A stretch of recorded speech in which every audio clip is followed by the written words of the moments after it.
Maria Santos walked down the dusty street of the small border town, her worn sneakers making soft sounds against the cracked pavement. The afternoon sun beat down mercilessly. Sweat gathered at the base of her neck where her long black hair was tied in a simple ponytail. She clutched a small plastic bag containing medicine for her sick daughter, counting the few remaining coins in her pocket. The town had changed so much in the past year. Military checkpoints appeared overnight, and armed soldiers patrolled streets that once bustled with friendly vendors and playing children. Fear hung in the air like morning fog, thick and suffocating. People hurried past each other without making eye contact, afraid that lingering too long might draw unwanted attention.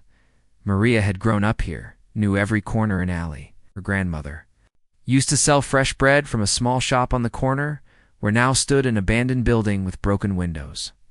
The park where she played as a child was now empty, the swings creaking eerily in the wind with no children to push them. She worked 3 jobs to support her family. In the morning, she cleaned offices in the government building. During lunch, she helped at a local restaurant washing dishes.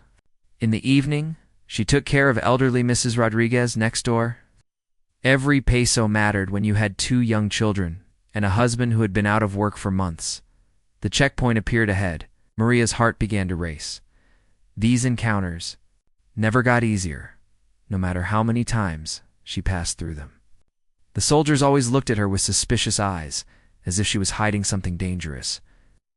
Today, there were more of them than usual, and they seemed more alert, more aggressive. She approached slowly, keeping her hands visible and her eyes down. This was the routine she had learned through painful experience. Never make sudden movements, never speak unless spoken to. Always carry identification. Always have a good reason for being where you are. Stop, barked Sergeant Rodriguez, a stocky man with cold gray eyes and a permanent scowl. He was not related to the elderly woman Maria cared for, but shared the same common surname. This Rodriguez, however, showed no kindness to anyone in the community. Show me your papers. Maria reached carefully into her small purse and pulled out her identification card. Her fingers trembled slightly as she handed it over, hoping the sergeant wouldn't notice her nervousness. Behind him, 3 other soldiers watched with bored expressions, their rifles hanging casually from their shoulders. "Where are you going?" Rodriguez demanded, studying her ID card with unnecessary intensity. "To the pharmacy, sir. My daughter is sick and needs medicine." Maria's voice came out smaller than she intended. Dr. Martinez had given her that morning. The sergeant grabbed the paper roughly and examined it, though Maria doubted he understood the medical terminology written in the doctor's hurried handwriting. Behind him, one of the younger soldiers shifted impatiently, clearly eager to move on to more interesting duties. "What kind of sickness?" Rodriguez pressed, his tone suggesting he didn't believe her story. "She has a fever and cough that won't go away. The doctor says it might be pneumonia if we don't treat it soon." Maria fought to keep her voice steady, thinking of 8-year-old Carmen lying pale and weak in bed that morning. The sergeant handed back her identification with deliberate slowness, as if granting her a great favor. "These medicines, they're expensive. How does someone like you afford them?" The question stung, because it was true. The medicine would cost most of what she had earned that week. Carmen's health was more important than her own comfort, or even food for the next few days. "I work, sir. I have 3 jobs." Maria kept her answer simple and direct. Knowing that too much detail might sound like she was making excuses or lying, Rodriguez looked her up and down with obvious disdain. Her clothes were clean, but clearly old and mended in several places. Her shoes had holes that she had covered with tape. Everything about her appearance screamed poverty, which in this town had become almost synonymous with suspicion. 3 jobs? He laughed, but there was no humor in the sound. "Kind of jobs does someone like you get?" The other soldiers began to pay attention now, sensing their sergeant's growing interest in this particular interaction. Maria felt their eyes on her and fought the urge to step backward or look away. "I clean the government building in the morning. I work at Rosa's restaurant during lunch. In the evening, I help take care of Mrs. Rodriguez on Maple Street." Hoped mentioning the government building might earn her some small measure of respect, or at least convince them she wasn't involved in anything illegal. "You have access to the government building?" Rodriguez's tone sharpened considerably. What areas do you clean? Maria's heart sank. She realized her mistake immediately. Oh, Mentioning the government building hadn't helped her case. It had made things worse.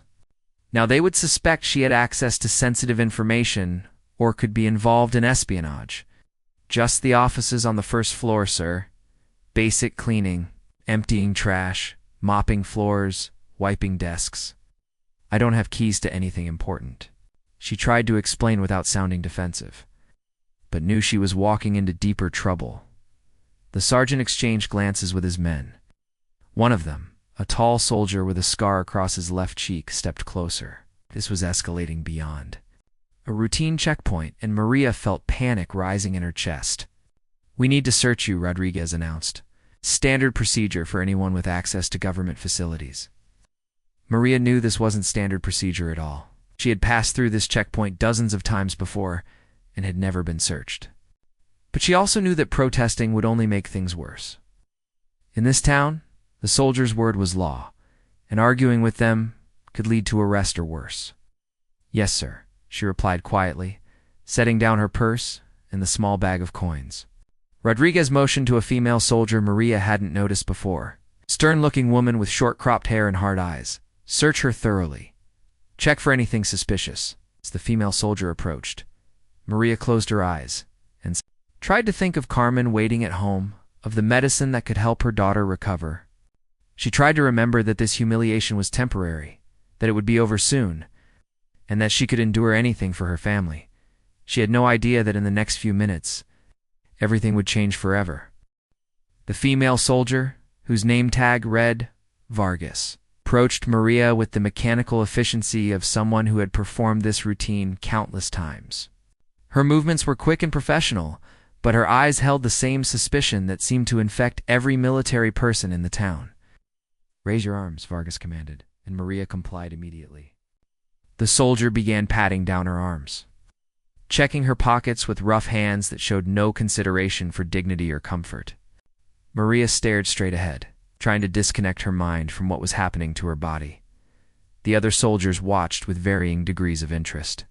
The young one who had seemed bored earlier was now fully engaged, his eyes following every movement. The scarred soldier maintained his position close by, ready to intervene if needed. Sergeant Rodriguez stood with his arms crossed, studying Maria's face for any sign of deception or guilt. "Turn around," Vargas ordered, and Maria slowly rotated to face away from the group. She could feel their eyes burning into her back as the search continued. The soldier's hands moved down her sides, checking the waistband of her worn jeans and the pockets of her faded blue shirt. Maria thought about the stories her neighbor Mrs. Rodriguez had told her about the old days, when this town was peaceful and prosperous.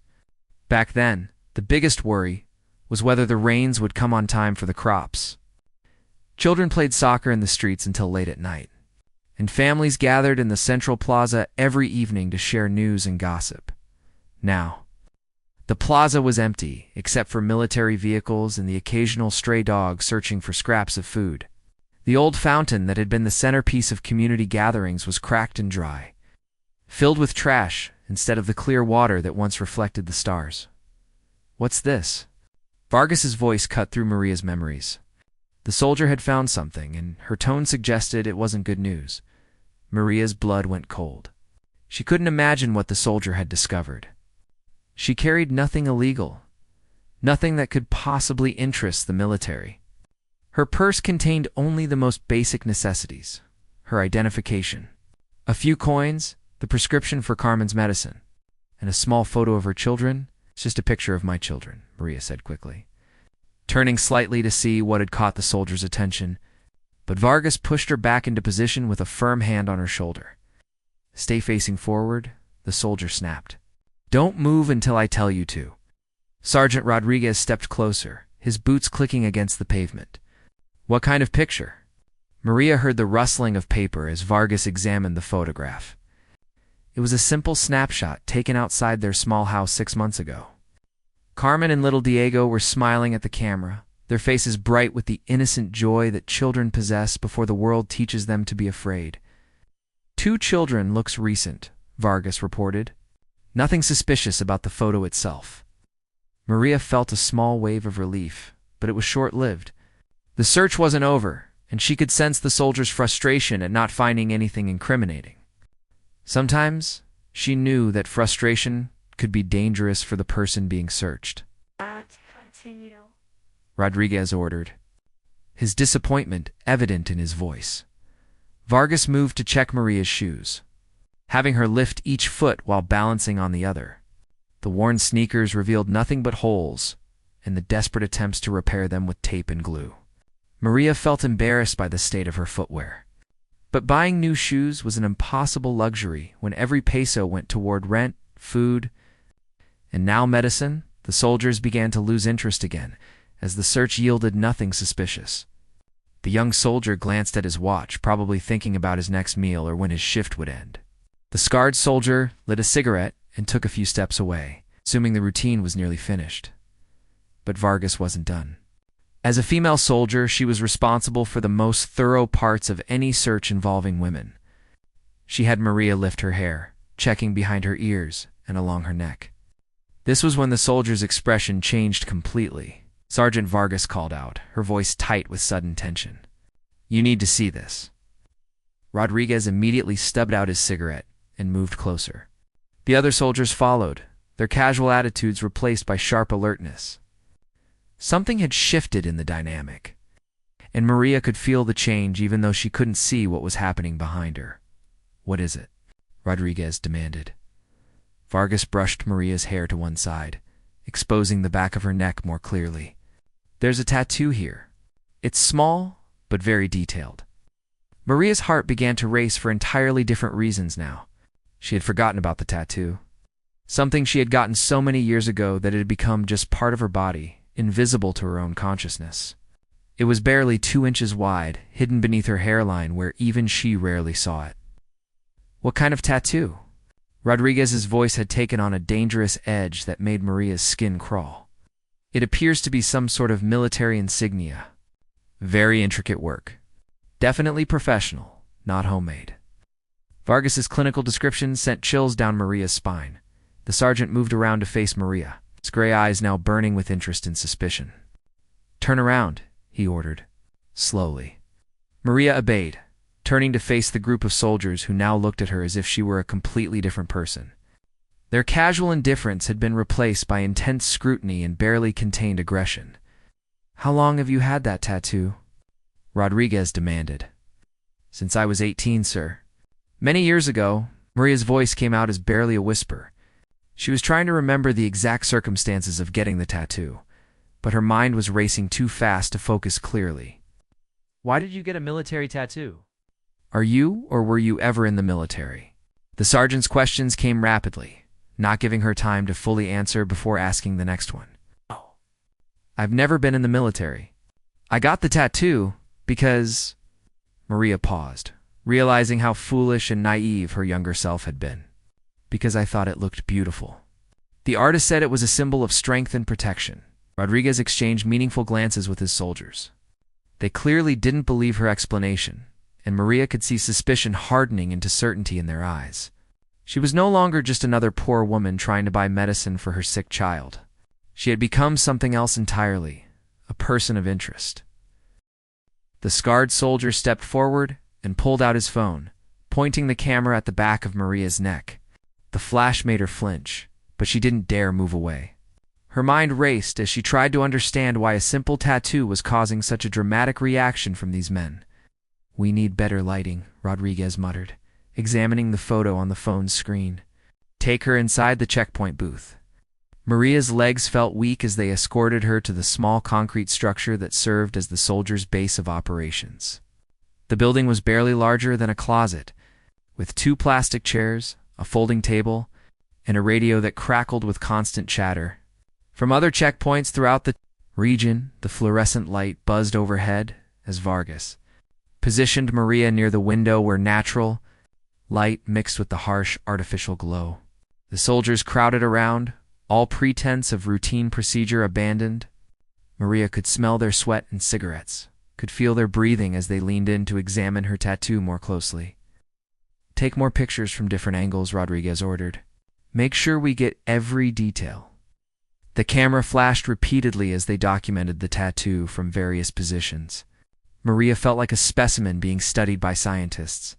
Her humanity reduced to this small mark on her skin that she had gotten during a moment of youthful rebellion so long ago. "What exactly does this symbol mean to you?" the sergeant asked, his voice deceptively calm. Maria recognized this tone from her interactions with police and officials over the years. It was the voice used when someone was setting a trap. "I honestly don't know, sir. Like I said, I was young and thought it was pretty. The tattoo artist had a book of designs, and this one caught my eye." Maria tried to keep her voice steady, but she could hear the tremor in her own words. Rodriguez pulled out a thick manual from a drawer in the folding table. Maria caught a glimpse of the cover, which read "Insurgent Identification Guide" in bold red letters. Her heart sank as she realized the true scope of the trouble. She was in. The sergeant flipped through pages of photographs and drawings, comparing symbols and insignias with the image on the phone. The other soldiers watched tensely, as if they were expecting to uncover a major security threat. "Here," the young soldier said suddenly, pointing to a page in the manual. "That looks similar." Maria couldn't see what they were looking at, but she watched their faces as they compared her tattoo to whatever was shown in the book. Their expressions grew more serious with each passing moment. "It's not exactly the same," Vargas observed, "but there are definite similarities in the design elements." "Similar enough," Rodriguez concluded grimly. "This insignia is associated with the Northern Liberation Front. They've been responsible for attacks on military installations throughout the region." Maria's world tilted sideways. The Northern Liberation Front was the most feared rebel group in the area, known for their sophisticated operations against government forces. Being associated with them, even mistakenly, could mean imprisonment, torture, or worse. "Sir, I swear to you, I have never heard of this group before today. I don't know anything about any Liberation Front or attacks on anyone. I'm just trying to take care of my family." The words tumbled out of Maria's mouth desperately. "That's what they all say," the scarred soldier commented with a bitter laugh. "Every insurgent claims to be an innocent civilian when they're caught." Rodriguez closed the manual with a loud snap that made Maria jump. "We need to contact headquarters immediately. This could be a significant capture." Maria felt the walls of the small booth closing in around her. Through the single window, she could see the street where she had been walking just minutes before. Living her normal life and worrying about normal problems, like her daughter's medicine and whether they would have enough money for groceries. "Please," she said, her voice breaking, "my daughter is very sick. She needs this medicine today. Can't you just let me buy it and then I'll come back?" "I promise I'll come back." The soldiers exchanged glances, but their expressions showed no sympathy. In their world, sick children were often used as cover stories by dangerous criminals.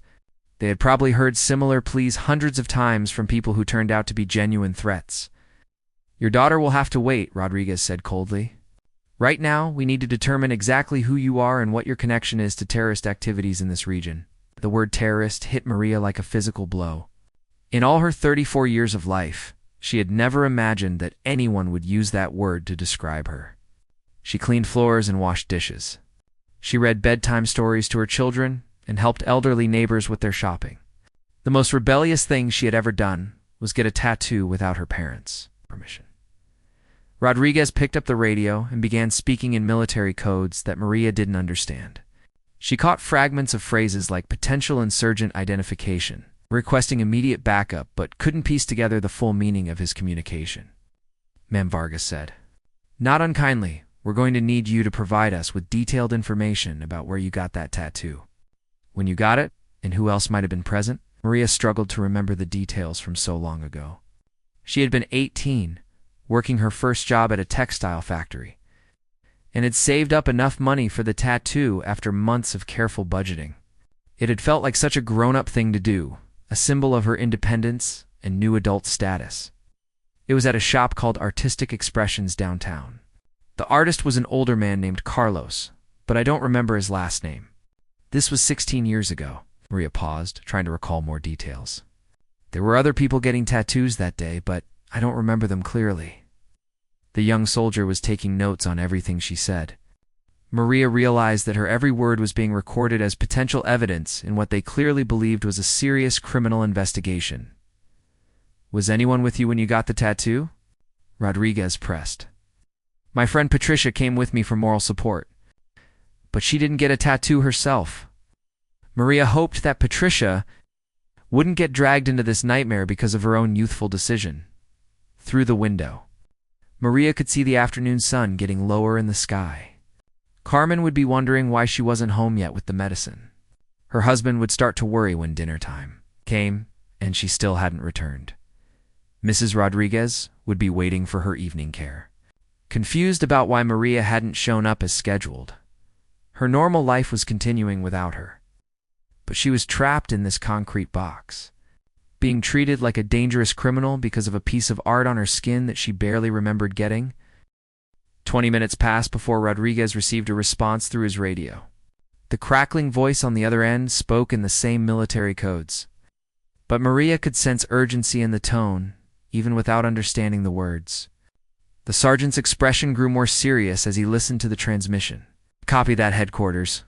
Suspect is secured and awaiting transport. Rodriguez clipped the radio back to his belt and turned to face Maria with cold efficiency. You're being transferred to the regional command center for enhanced questioning. Maria felt her legs give way and she had to grab the edge of the folding table to keep from falling. Enhanced questioning was a phrase everyone in the town understood, even if no one spoke about it openly. It meant interrogation techniques that went far beyond simple conversation. Please, sir, there has to be some mistake. Can't you just verify my story? Call the government building where I work, or Rosa's restaurant. They'll tell you, I'm just a cleaning woman. Maria's voice rose with desperation, but she could see in the soldiers' faces that her pleas were falling on deaf ears. We've already radioed ahead, the scarred soldier informed her with grim satisfaction. A specialist team is being dispatched to investigate your background thoroughly. They'll check every aspect of your story. Vargas began gathering the photographs they had taken, placing them in a manila folder along with the notes the young soldier had been writing. Everything was being documented with military precision, as if Maria were already convicted of crimes she didn't understand. What about my children? My daughter needs her medicine, and my son will be getting home from school soon. They don't know where I am. Maria tried one more appeal to whatever humanity might exist in these people who held her fate in their hands. That's not our concern, Rodriguez replied flatly. If you're innocent, as you claim, then this will all be sorted out quickly and you'll be returned to your family. But Maria had heard enough stories about people who were taken for questioning to know that quickly was a relative term. Some people returned home after a few days, traumatized but alive. Others came back weeks later, changed forever by their experiences. And some never came back at all. Through the window, she could see that a small crowd had begun to gather at a safe distance from the checkpoint. Word traveled fast in small towns. People were curious about why the soldiers had been inside the booth for so long with one person. Maria recognized some of the faces: Mrs. Carmen from the bakery, young Miguel, who delivered newspapers, old Mr. Santos, who shared her last name but was no relation. She wondered if anyone in that crowd would try to help her, but she knew they wouldn't. In recent months, anyone who interfered with military operations faced severe consequences. People had learned to look the other way when their neighbors were taken, to pretend they hadn't seen anything unusual happening. The sound of approaching vehicles made everyone in the booth look toward the street. 2 military jeeps were pulling up to the checkpoint, their engines growling like metal beasts. The crowd of onlookers immediately began to disperse, people suddenly remembering urgent business elsewhere. Transport has arrived, Rodriguez announced unnecessarily. Through the window, Maria could see soldiers climbing out of the vehicles, their uniforms crisp and their weapons prominently displayed. These weren't the local guards she had grown accustomed to seeing. These were professional military personnel from the regional headquarters. A tall officer with colonel's insignia approached the booth. His face was weathered and scarred, suggesting years of combat experience. When he entered the small space, his presence seemed to fill every corner with authority and menace. "I'm Colonel Mendez," he announced, his voice carrying the weight of absolute command. "Show me the subject." Maria hated being referred to as the subject, as if she had already been stripped of her identity and humanity, but she remained silent. knowing that speaking without permission would only make her situation worse. Rodriguez handed over the folder containing the photographs and documentation. Colonel Mendez examined the images with the trained eye of someone who had seen thousands of similar cases. His expression revealed nothing about his thoughts or conclusions. "Turn around," he ordered Maria, his voice leaving no room for hesitation. Maria obeyed, feeling increasingly like a piece of evidence rather than a human being. The colonel studied her tattoo directly, comparing it to images he carried in a leather portfolio. The other soldiers watched nervously, clearly hoping their discovery would be validated by this higher authority. "Interesting," Colonel Mendez murmured after several minutes of examination. "Very interesting indeed." He stepped back and opened his portfolio, revealing dozens of photographs and sketches of various tattoos, symbols, and markings. Maria caught glimpses of intricate designs, some beautiful and others disturbing, all apparently connected to different rebel or criminal organizations. "This particular design has variations," the colonel explained to the other soldiers, though Maria could hear every word. "The basic pattern appears in several different contexts, not all of them related to insurgent activities." Maria felt a flicker of hope at these words. Perhaps this experienced officer would recognize that her tattoo wasn't necessarily connected to any criminal organization. Perhaps he would see that she was just an innocent woman caught up in a terrible misunderstanding. But Colonel Mendez wasn't finished with his analysis. He pulled out a magnifying glass and examined the tattoo even more closely, studying details that were invisible to the naked eye. His scrutiny was thorough and professional, leaving nothing to chance. "The quality of the work is exceptional," he noted. "This wasn't done by an amateur. The artists who created this had significant skill and experience with military-style designs." Maria remembered Carlos, the tattoo artist from 16 years ago. He had been proud of his work, showing her examples of other tattoos he had created for customers. At the time, she had been impressed by his artistic ability. Now, she realized that his skill might be the very thing that condemned her. "Sir," she ventured carefully, "is it possible that the artist created similar designs for many different people? Maybe some of them were connected to groups I've never heard of?" Colonel Mendez looked at her directly for the first time, his eyes calculating and cold. "It's possible," he admitted. "It's also possible that you're lying about your connections to insurgent activities." The colonel closed his portfolio and turned to Rodriguez. "Bring her to headquarters immediately. I want a full background investigation completed within 24 hours. Check every detail of her story, interview everyone she's mentioned, and verify her employment history." Sir, Rodriguez replied smartly. And Colonel Maria said desperately, "What about my children?" "My daughter is sick and needs medicine." Colonel Mendez paused at the door of the booth. For a moment, his expression seemed to soften slightly, as if he were remembering his own family or children he might have left behind somewhere. "If your story checks out," he said quietly, "you'll be home with your children tomorrow night. If it does, ... He left the sentence hanging in the air like a threat. The ride to the regional command center took 45 minutes through winding mountain roads that Maria had never traveled before.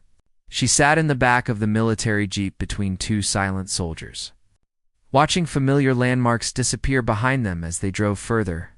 From her home and children, the landscape outside gradually changed from the dusty streets and small houses of her neighborhood to dense forest and rocky hills. Military installations became more frequent, with guard towers and razor wire visible through the trees. This was a part of the country that civilians rarely saw. A world of military bases and restricted zones. The regional command center was an imposing concrete fortress built into the side of a mountain. High walls topped with electrified wires surrounded the complex, and armed guards stood at multiple checkpoints along the approach road.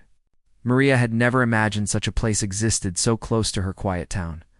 They processed her at the main gate like a piece of cargo, checking documents and recording her arrival time. A military clerk took her photograph and fingerprints, adding them to a file that seemed to grow thicker with each step of the procedure. "Prisoner 847, the clerk announced, assigning Maria a number that would replace her name during her stay. She was no longer Maria Santos, mother of two, and caretaker of the elderly. She was simply a number in a system designed to break down individual identity. They led her through a maze of corridors lit by harsh fluorescent bulbs that flickered constantly.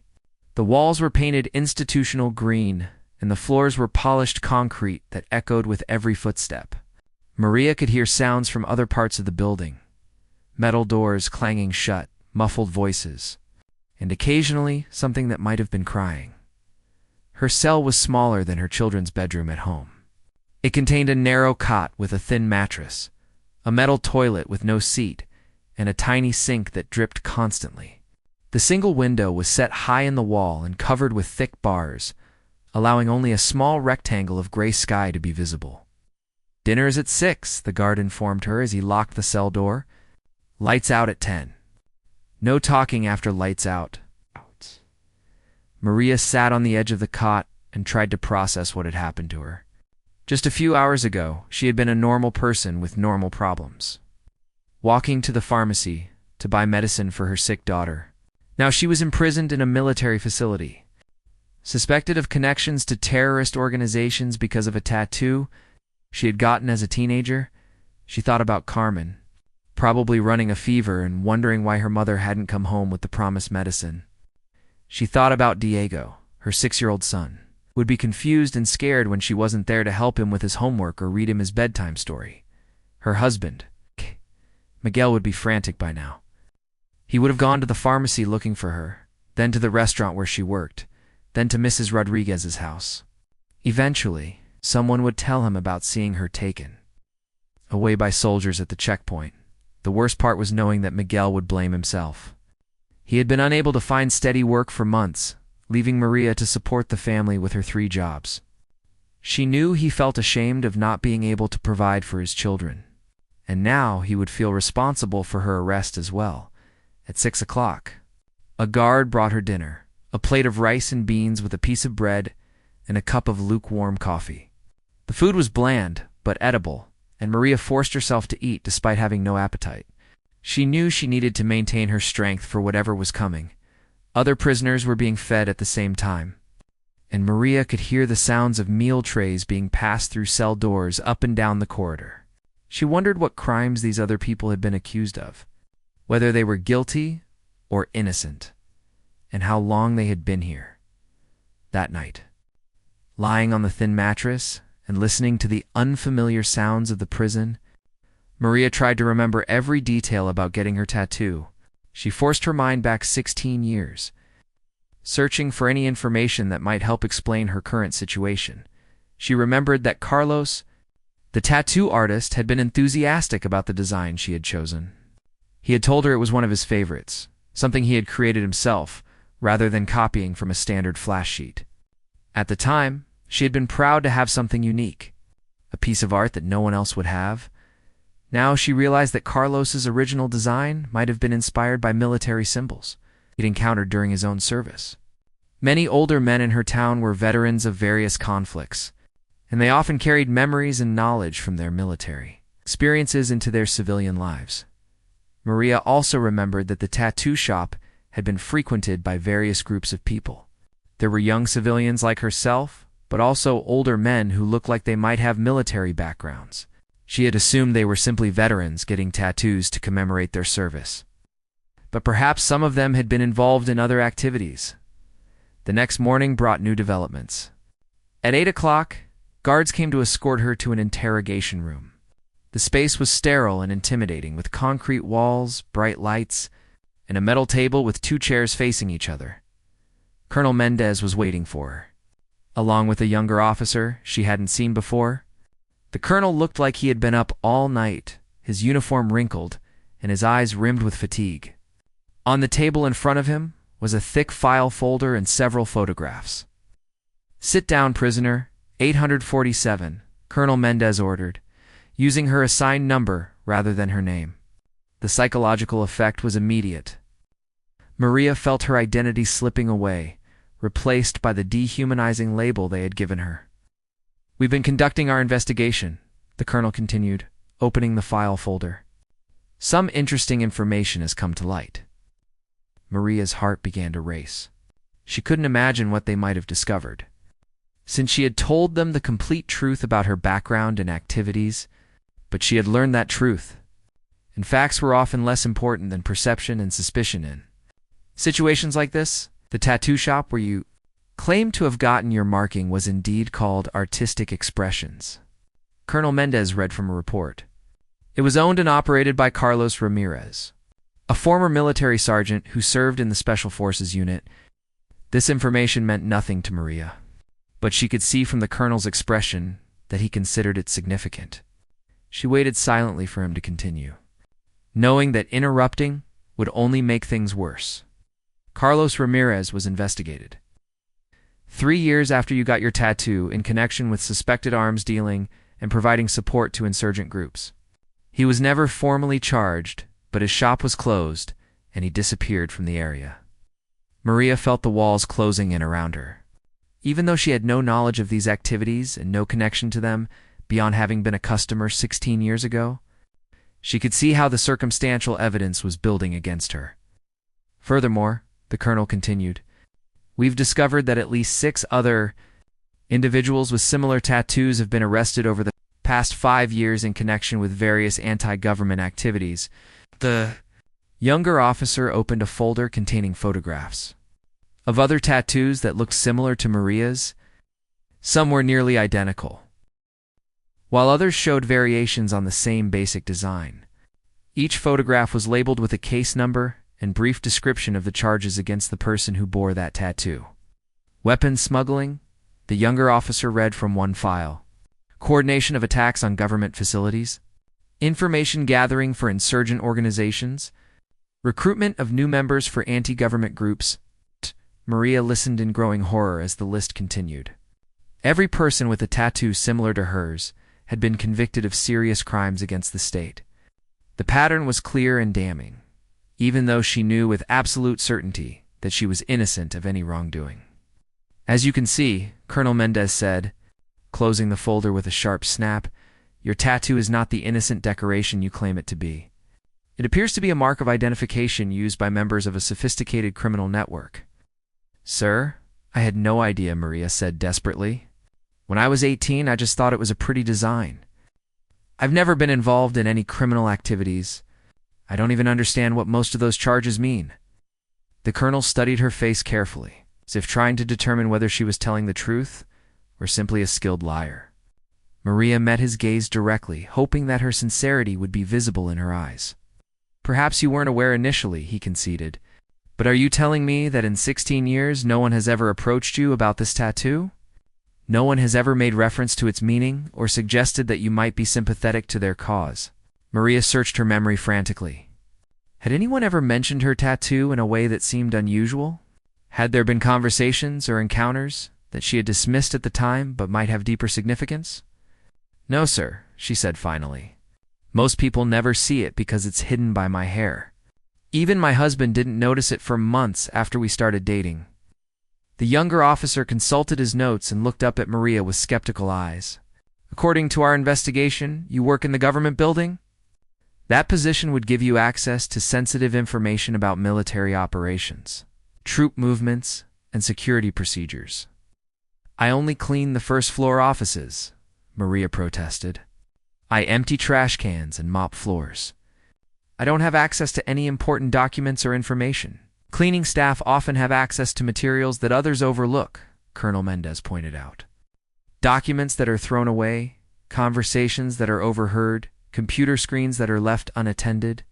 A person in your position could gather significant intelligence without anyone suspecting. Maria realized that her job, which she had mentioned hoping it would establish her credibility, was actually making her situation worse. Every detail of her life was being interpreted through the lens of suspicion and criminal conspiracy. I promise you, I have never looked at any documents or listened to any conversations that weren't my business. I just do my work and go home to my family.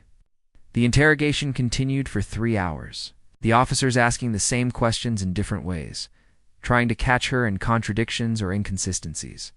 They wanted detailed information about every aspect of her life, her family, her friends, her work schedule, her daily routines, her political opinions. Maria answered every question as honestly as she could. but she could see that her truthfulness wasn't helping her case. The officers seemed convinced that she was either lying about her involvement or had been unknowingly used by others for their criminal purposes. "We're going to continue this conversation tomorrow," Colonel Mendez finally announced. "In the meantime, I suggest you think very carefully about whether there's anything else you want to tell us. Sometimes people remember important details when they have time to reflect." Back in her cell, Maria felt more desperate than ever. The investigation was uncovering connections and patterns that painted her as part of a criminal conspiracy, even though she knew she was completely innocent. The truth didn't seem to matter as much as the appearance of guilt. That evening, a different guard brought her dinner. This one was younger than the others, with kind eyes that reminded her of her brother, who had moved to the capital city years ago. As he passed the food tray through the slot in the door, he lingered for a moment. "My name is Private Garcia," he said quietly, glancing around to make sure no other guards were nearby. "I heard about your case. I have a daughter about the same age as yours." Maria looked up at him hopefully. Any sign of human compassion in this place felt like a lifeline. "Is there any word about my children? Do you know if someone is taking care of them?" she asked desperately. Private Garcia looked uncomfortable, as if he was breaking rules by even talking to her. "I heard that your husband has been trying to get information about your situation. He's been to the local checkpoint several times, but they won't tell him anything." This news was both comforting and heartbreaking.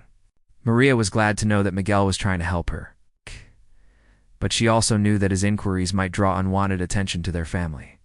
In this climate of suspicion and fear, asking too many questions about arrested individuals could be seen as suspicious behavior itself. "What about my daughter's medicine?" Maria asked. "She was very sick when I was arrested."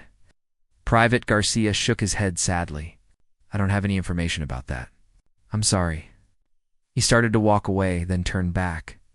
"Listen, I'm not supposed to tell you this, but there might be developments in your case soon. Some of the investigators are beginning to question whether the tattoo evidence is as solid as they initially thought." Maria felt a surge of hope at these words. Perhaps someone was finally recognizing that the connection between her tattoo and criminal activities was purely coincidental. "What kind of developments?" she asked quickly, but Private Garcia was already walking away, apparently regretting having said anything at all. Maria was left alone with this small piece of hope, and the knowledge that somewhere, people were working to determine her fate based on evidence she didn't understand and connections she had never made. That night, she dreamed of Carmen and Diego. In her dream, they were healthy and happy, playing in the small garden behind their house while she hung laundry on the line. The sun was warm, and there were no soldiers or checkpoints anywhere in sight. When she woke up to the harsh fluorescent lights of the prison, the contrast was almost unbearable. She had been imprisoned for 36 hours, but it felt like a lifetime. Every minute away from her children was torture, and every hour that passed made her more desperate to clear her name and return to her family. Tomorrow would bring another interrogation. More questions about her tattoo and her supposed connections to criminal organizations. Maria knew she would continue to tell the truth, even though the truth didn't seem to be helping her cause. She had to believe that eventually someone would recognize her innocence and allow her to go home. The second day of interrogation began differently. When the guards came to escort Maria to the questioning room, she noticed unusual activity in the corridors. Officers were moving with urgent purpose, and she could hear hushed conversations and the crackling of radios throughout the facility. Colonel Mendez was waiting for her as before, but his demeanor had changed noticeably. The confidence and certainty he had displayed the previous day seemed to have been replaced by something that looked almost like confusion or concern. "Sit down, prisoner 847, he said, but his voice lacked the commanding authority of their previous encounter. On the table before him were new folders and what appeared to be several enlarged photographs. Maria could see that one of the images showed her tattoo, but there were other similar pictures that she didn't recognize. "We've received some additional information about your case," Colonel Mendez began, opening one of the new folders. "Information that requires us to reconsider some of our initial conclusions." Maria felt her heart begin to race, but she tried not to show any emotion.